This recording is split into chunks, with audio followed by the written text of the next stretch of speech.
नमः शिवाय।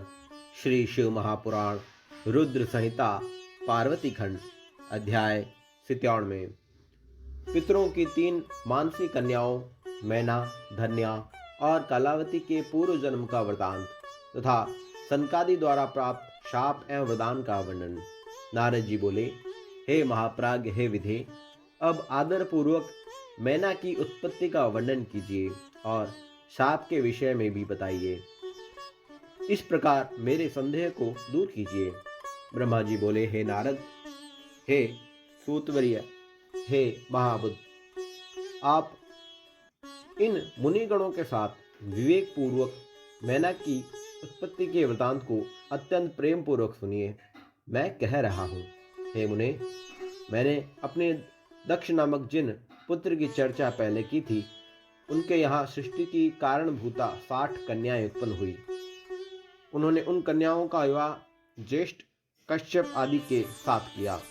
हे नारद, यह सारा वृत्तांत आपको विदित ही है। अब प्रस्तुत कथा का श्रवण कीजिए। उन्होंने उनमें से स्वधा नाम की कन्या पितरों को दी। उस स्वधा से धर्म मूर्ति रूपा सौभाग्यवती 3 कन्याएं उत्पन्न हुई। वे मुनीश्वर, उन कन्याओं के पवित्र सदा विघ्नों का हरण करने वाले तथा महामंगल प्रदान करने वाले नामों को मुझसे कहिए, मुझसे सुनिए। सबसे बड़ी कन्या का नाम मैना, मंझली कन्या का नाम धन्या तथा अंतिम कन्या का नाम कलावती था। ये सभी कन्याएं पितरों के मन से प्रादुर्भूत हुई थी। ये अयोनिजा कन्याएं लोकाचार के अनुसार स्वधा की पुत्रियां कही गई। इनके पवित्र नामों का उच्चारण करके मनुष्य समस्त कामनाओं को प्राप्त कर लेता है। वे जगत की वंदनिया, लोक माता, परमानंद को देने वाली, योगिनी स्वरूपा, उत्कृष्ट ज्ञान की निधि तथा तीनों लोकों में विचरण करने वाली है। हे मुनीश्वर, एक समय की बात है, वे तीनों बहनें भगवान विष्णु के निवास स्थान श्वेत द्वीप में उनके दर्शन के लिए गई। भक्ति पूर्वक विष्णु को प्रणाम तथा उनकी स्तुति करके वे उनकी आज्ञा से वहीं रुक गई।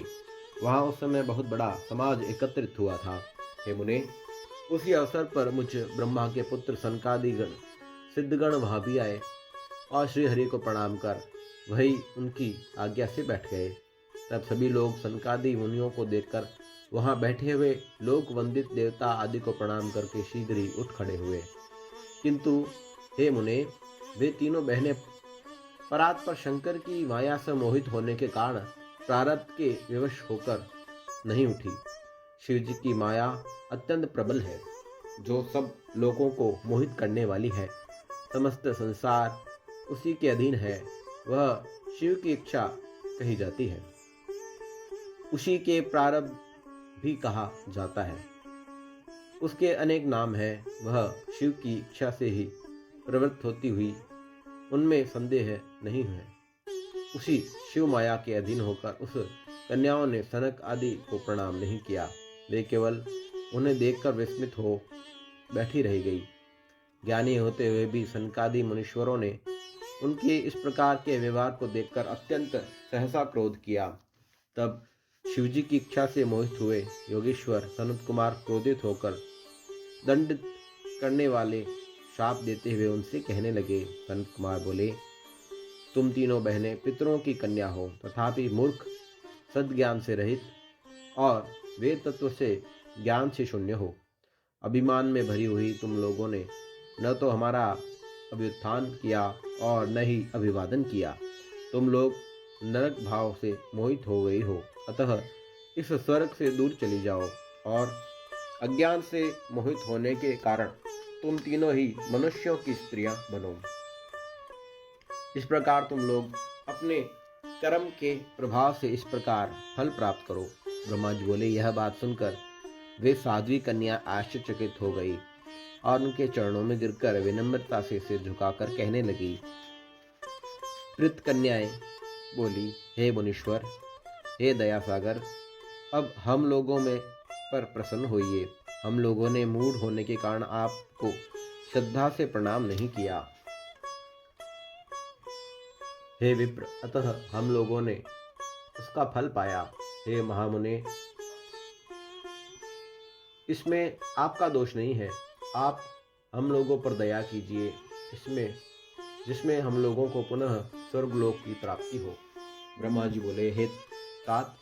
तब उनकी यह बात सुनकर प्रसन्नचित्त वे मुनि शिवजी की माया से प्रेरित हो शाप से उद्धार का उपाय कहने लगे। सनत कुमार बोले, हे पितरों की 3 कन्याओं, तुम लोग प्रसन्नचित्त होकर मेरी बात सुनो। यह तुम्हारे शोक का नाश करने वाली और सदा तुम्हें सुख प्रदान करने वाली है। तुम में से जो ज्येष्ठ है वह विष्णु के अंशभूत हिमालय गिरी की पत्नी होगी और पार्वती उसकी पुत्री होगी। योगिनी स्वरूपा धन्या नामक दूसरी कन्या राजा जनक की पत्नी होगी। उसकी कन्या महालक्ष्मी होगी, जिनका नाम सीता होगा। सबसे छोटी कन्याएं कलावती वैश्य वृषभान की पत्नी होगी, जिसकी पुत्री के रूप में द्वापर के अंत में राधा जी प्रकट होंगी। योगिनी मेनका पार्वती के वरदान से अपने पति के साथ उसी शरीर से परम पद कैलाश को जाएगी तथा वह धन्या जनक वंश से उत्पन्न जीवन मुक्त तथा महायोगी सिरध्वज को पति रूप में प्राप्त कर सीता को जन्म देगी और वैकुंठ धाम को जाएगी। वृषभान के साथ विवाह होने के कारण जीवन मुक्त कलावती भी अपनी कन्या के साथ गोलोक जाएगी, इसमें संशय नहीं है। इस संसार में बिना विपत्ति के किसी को कहाँ महत्व प्राप्त होगा। उत्तम कर्म करने वालों के दुख दूर हो जाने पर उन्हें दुर्लभ सुख प्राप्त होता है। तुम लोग पितरों की कन्याएं हो और स्वर्ग में विलास करने वाली हो। अब विष्णु का दर्शन हो जाने पर तुम लोगों के कर्म का क्षय हो गया है।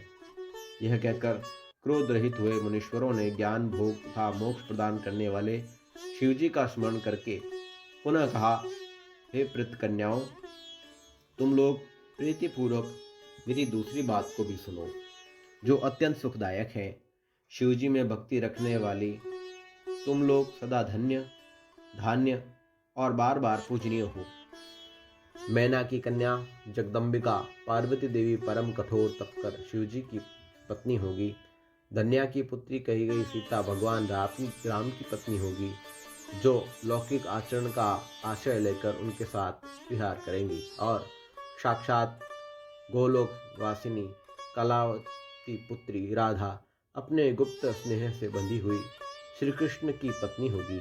ब्रह्मा जी बोले, इस प्रकार कहकर सबके द्वारा स्तुत वे भगवान सनत कुमार मुनि अपने भाइयों सहित वही अंतर्निहित हो गई।